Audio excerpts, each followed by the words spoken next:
আসসালামু আলাইকুম সবাইকে ট্রান্সপোর্টটা করে স্বাগতম। আপনারা এই যে দেখতে পাচ্ছেন লিটন ট্রাভেলসের বহরে আসতে চলা 4 ইউনিট টাটা এলপিও 1616 মডেলের নন এসি বাসের যে কাজ চলমান রয়েছে তারই অংশ।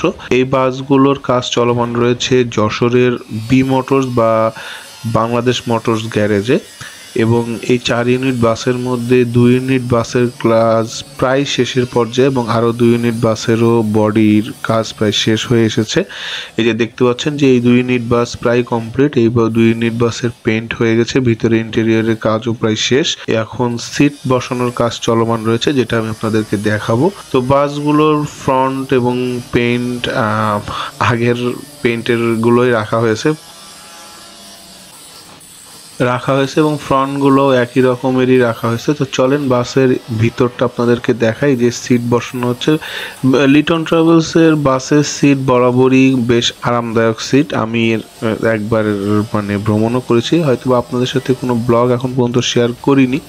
এর একটা অন্যতম কারণ হচ্ছে ভাই, আমি লং জার্নি বা এই ধরনের জার্নিতে অশোক লেল্যান্ড বা টাটা এই জাতীয় বাস অ্যাভয়েড করারই চেষ্টা করি। কারণ আমার কথা হচ্ছে যে আমি সমপরিমাণ টাকা দিয়ে যেহেতু ইনো বা অন্যান্য বাস যদি পাই, তো সেখানে আমি টাটা বা লিল্যান্ড বাসে কেন চড়বো? এটা আমার ব্যক্তিগত অভিমত।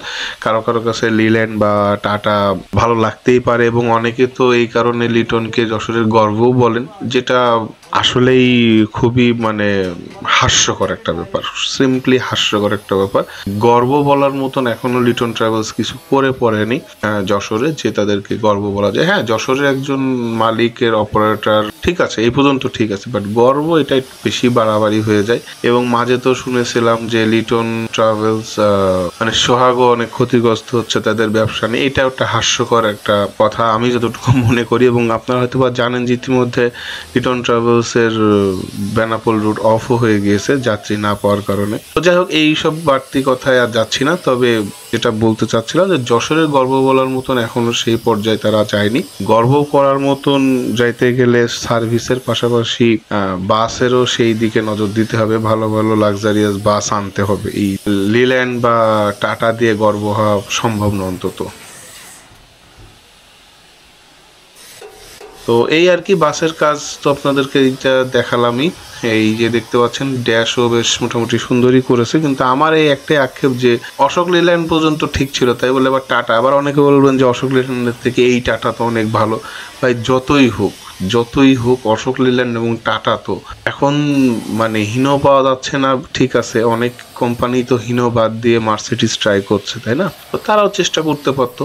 তো যাই হোক, এই আর কি। এই যে আরো 1 ইউনিট বাস আপনারা দেখতে পাচ্ছেন এবং এই বাসের পাশে যে বাসটা আপনারা দেখতে পাচ্ছেন এটা একটা পুরানো বডি, এটা কিংফিশারের বডি, এটা চলমান রয়েছে এটার কাজ। এছাড়াও এই যে এসপি গোল্ডেন লাইনের 1 ইউনিট বাসের কাজ চলমান। আর এই যে এইচআর এর যে বাসটা দেখতে পাচ্ছেন এই বাসটা ফুললি রিপেন্ট এবং রিবডি হচ্ছে।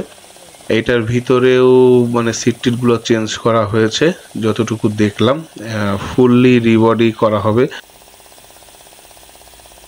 আর এই যে লিটন ট্রাভেলস এর সিট দেখতে পাচ্ছেন, এই সিটগুলোই মূলত ভিতরে বসানো হয়েছে।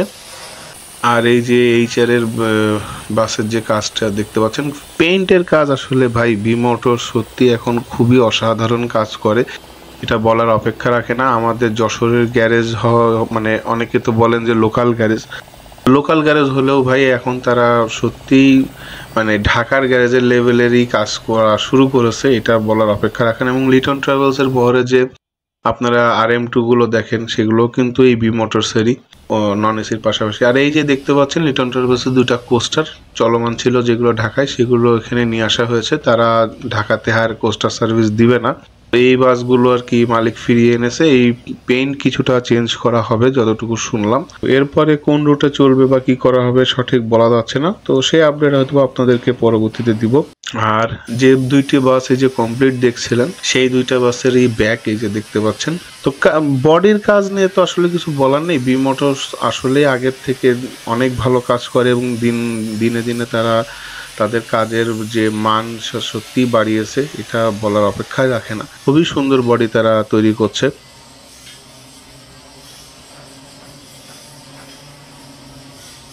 তো বাস, যে দুইটি বাস আপনারা দেখলেন যে সিট লাগানোর কাজ হচ্ছে, এই দুইটি বাস হয়তোবা আগামী সপ্তাহের শেষের দিকে বা তার পরের সপ্তাহে আর কি, অর্থাৎ ফেব্রুয়ারি মাসের শেষ নাগাদ বের হয়ে যাবে। এবং যখন বের হবে তখন অবশ্যই আপনাদেরকে একটা আপডেট দেওয়ার চেষ্টা করব।